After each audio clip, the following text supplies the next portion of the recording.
All right, guys, we're back for another week of the Mystic Podcast.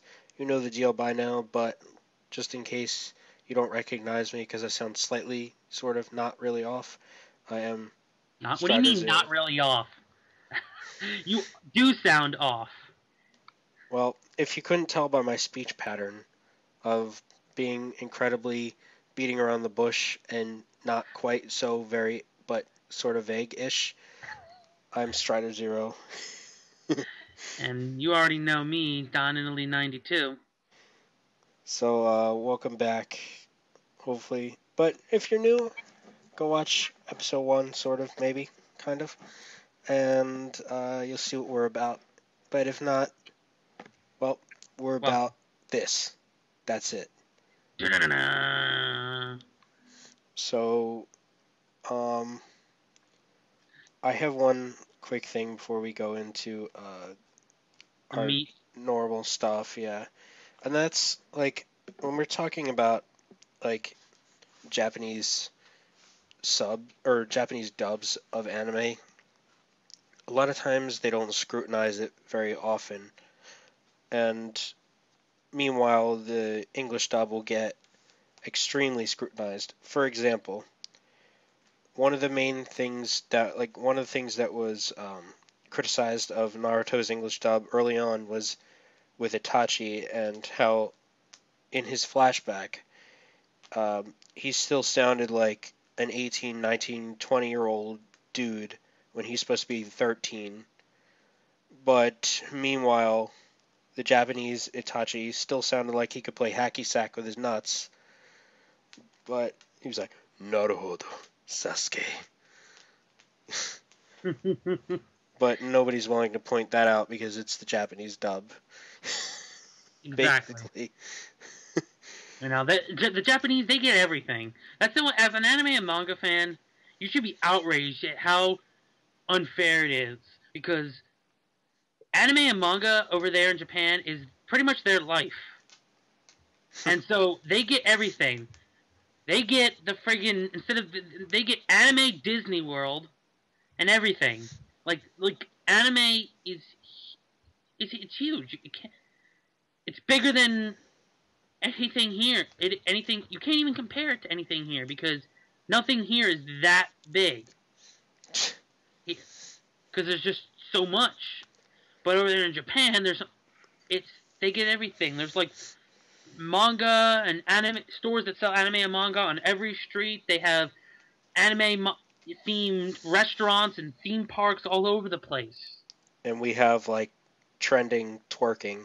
Yes, art that claim the fame on the internet is twerking and freaking, YOLO. YOLO.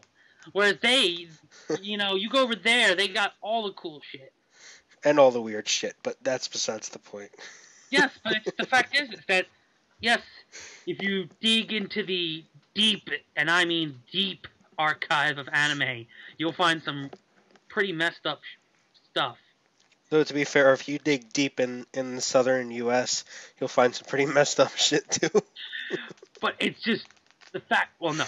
Stuff you'll find in some of the weirdest animes in Japan is a whole lot. At least in, I haven't even scratched the surface of some of the crazy stuff.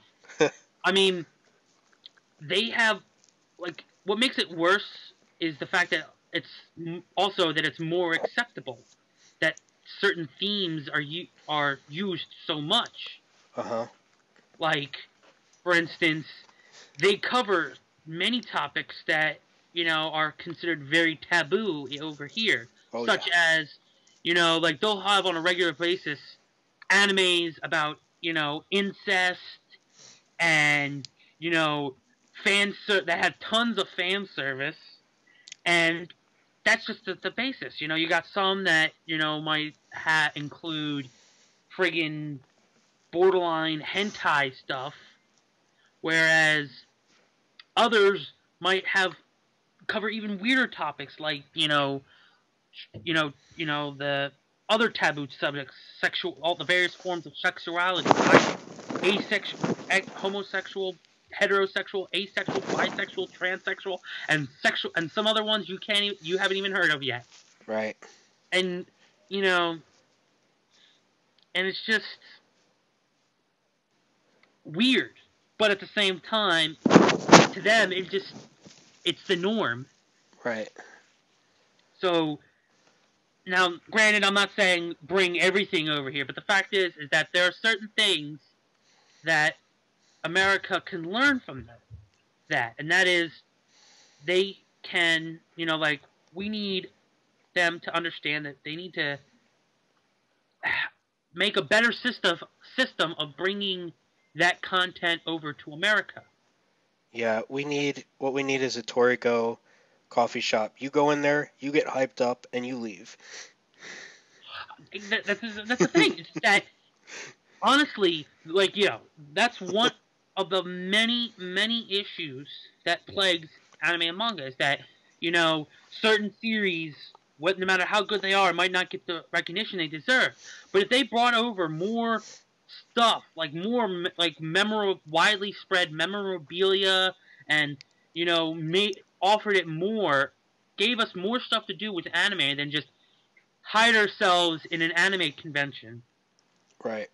Like, anime conventions are great, but the fact is that outside of an anime convention, you don't have very good, open, like, there's a lot of places. There are some decent places in, bigger cities that sell, that you'll probably find, that'll help you find or buy anime and manga. But, unless, if you don't have one of those places, you're stuck buying all your stuff off the internet, and that makes things a little more difficult because you don't want to, or not you don't want to, but it makes it more difficult to get because, Oh yeah, I hear you. The biggest issue with it that people have with dealing with internet bot purchasing is shipping, and because it increases the cost very quickly, and can also turn some people off on it.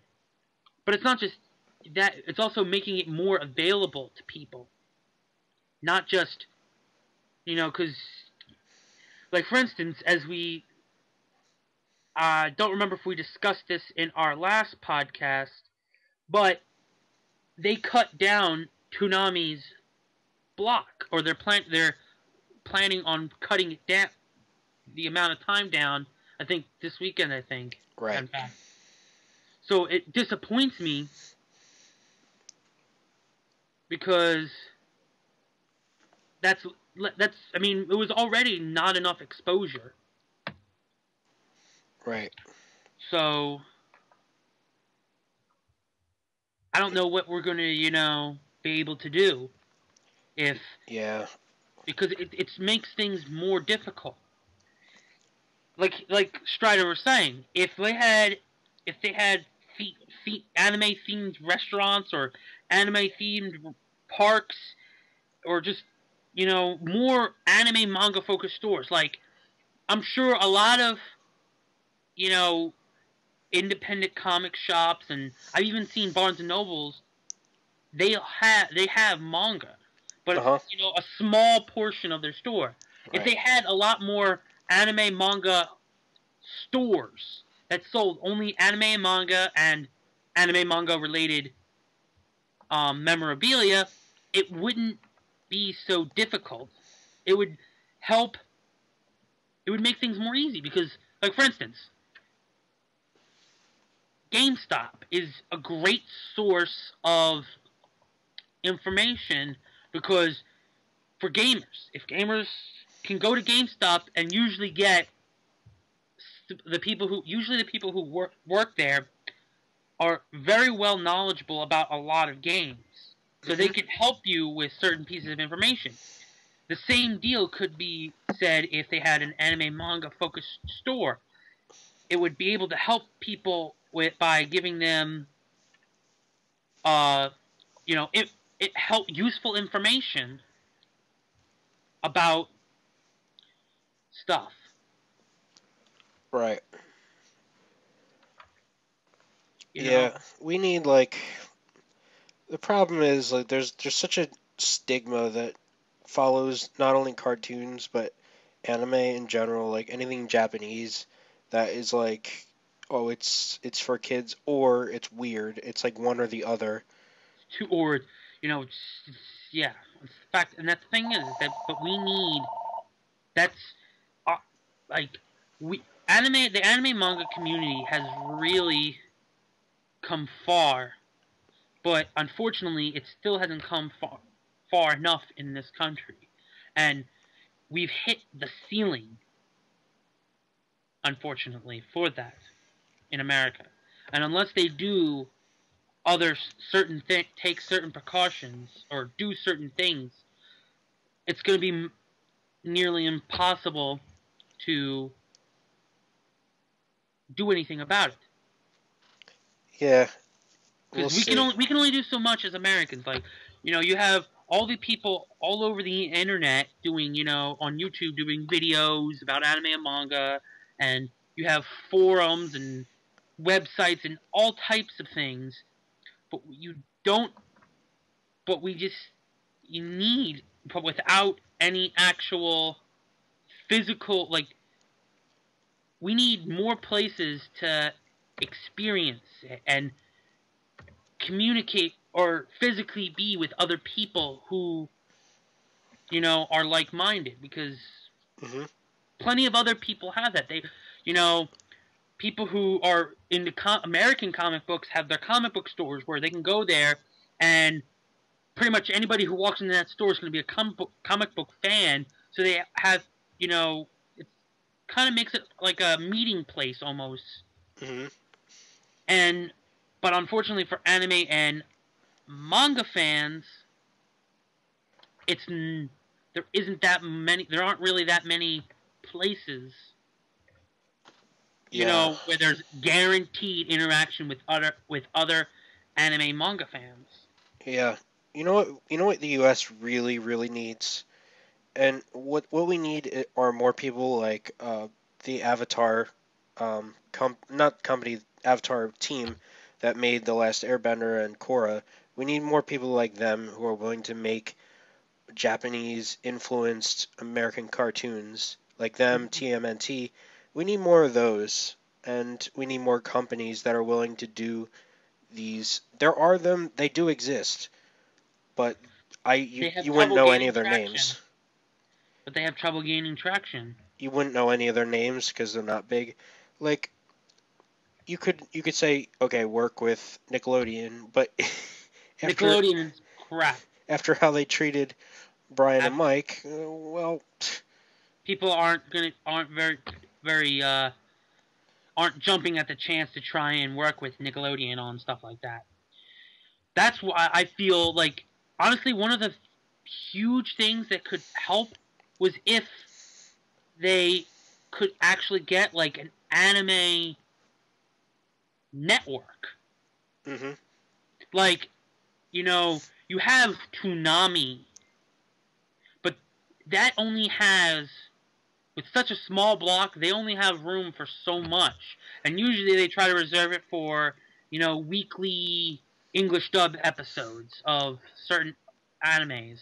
right, Where, and I believe they also, and usually it's, some are repeats, others are, oh, this anime's been English dubbed, but we're premiering the English dubbed episodes on a weekly basis, which is good and all, but one of the many issues that Toonami's faced over the years is its time slot. It's just too friggin' late at night. yeah, So nobody, it's super difficult to get anything to see it. But if they had a network on TV that could actually like showed anime and manga 24 hours a day, then people would be able to be exposed to it. right, Now, of course, when it was upon initial launch, you would start out by showing a lot of the more popular or popular ones that are in America, like Dragon Ball Z, Naruto, Bleach, maybe some One Piece, or and a couple other really popular ones that are widely known in America. Draw people there, and then once they see that there's a general interest in this network, they can start putting, like say, oh, every so often throw an anime movie on there, or because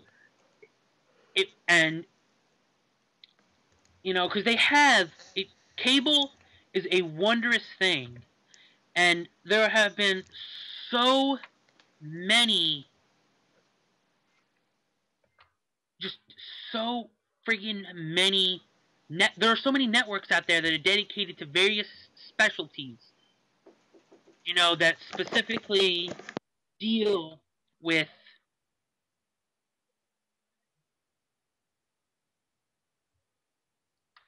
one particular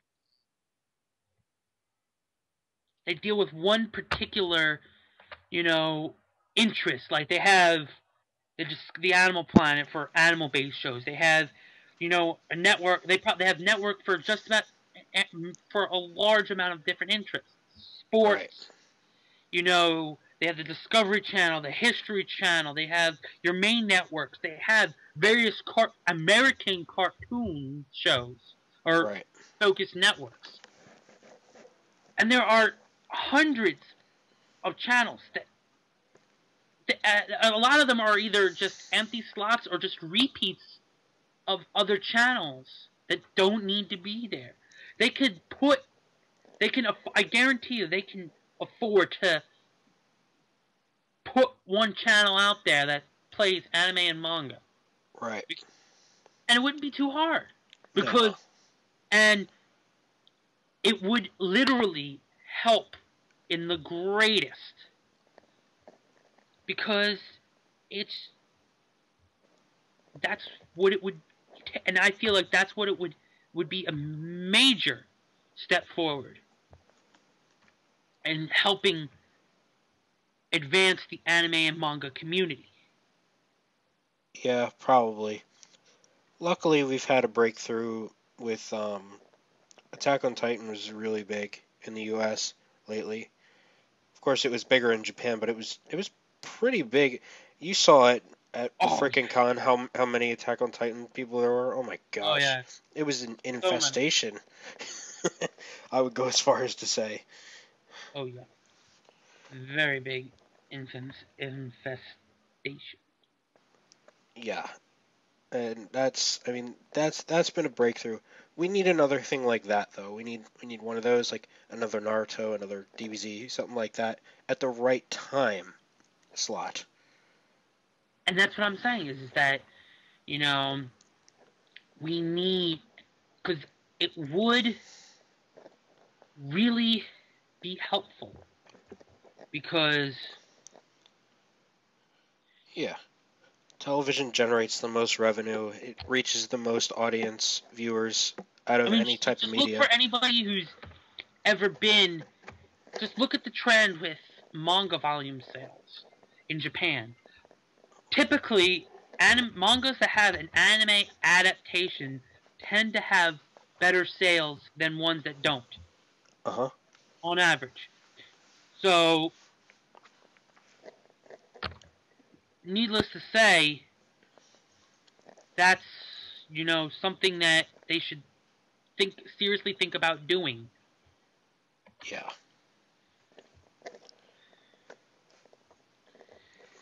So, I mean, look at it. What was it? Last year, they had, they released that DBZ Battle of Gods English dubbed in cross theaters. In a large amount of theaters. And I'm pretty sure I'm pretty sure it did pretty well. It did. Actually did very well. And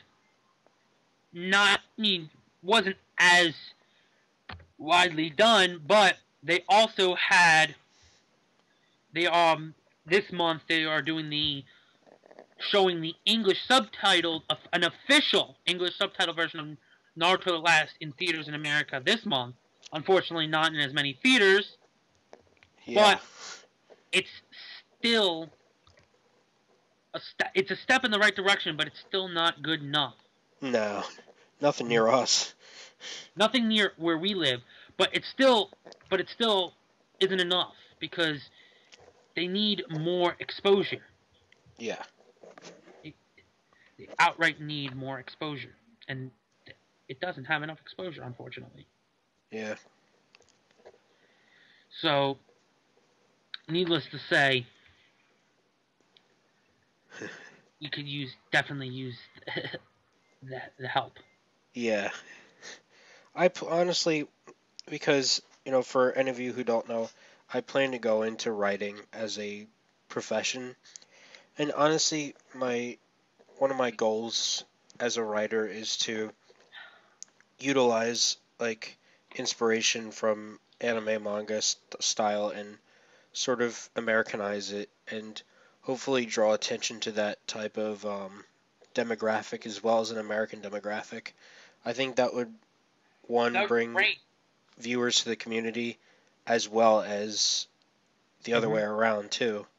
Yeah, I mean, just the simple thought process. Just imagine, because basically, in short, he wants to produce the next Avatar: The Last Airbender series, because that was a anime influenced series that garnered immense popularity. Yep. Immense.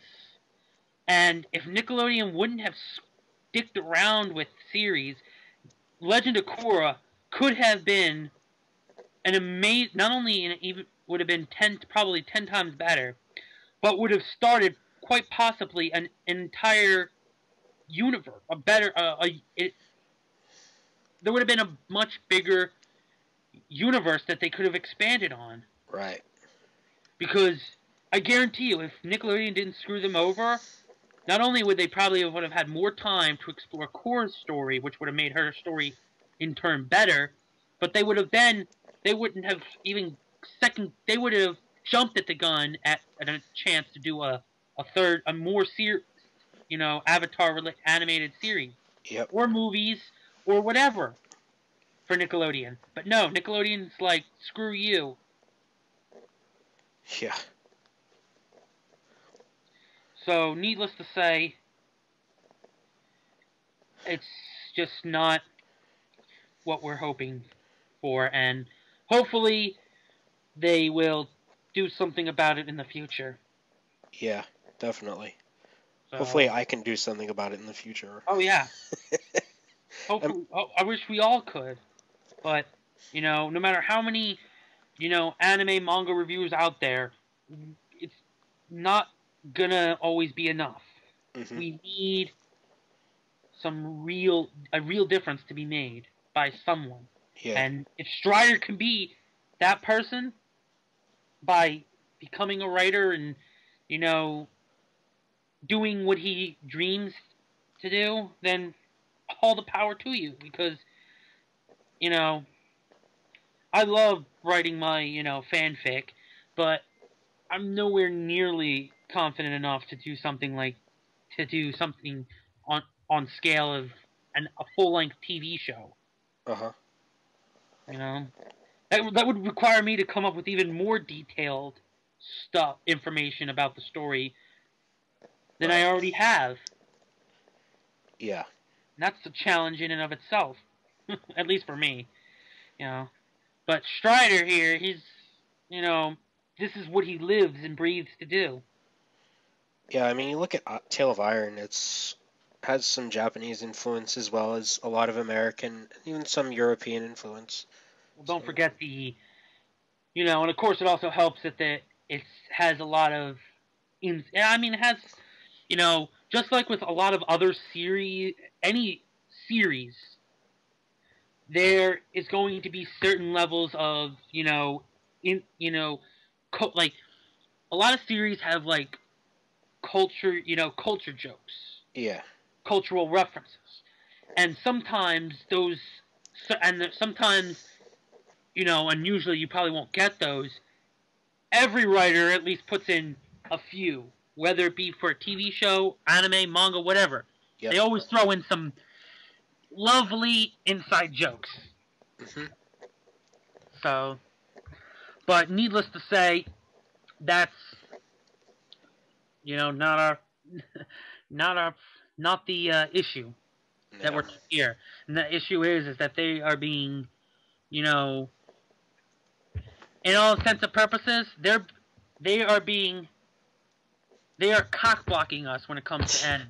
They literally, because like they put it feels like like they put a filter there and say, hey, okay, throw the anime and manga on through the filter and see what comes through. Uh-huh. So, which is extremely disappointing. Yeah. But I guess we've ranted on enough about that. Yeah, I guess it's just time to go into the actual reviews of the chapters and Endor episodes. So yeah.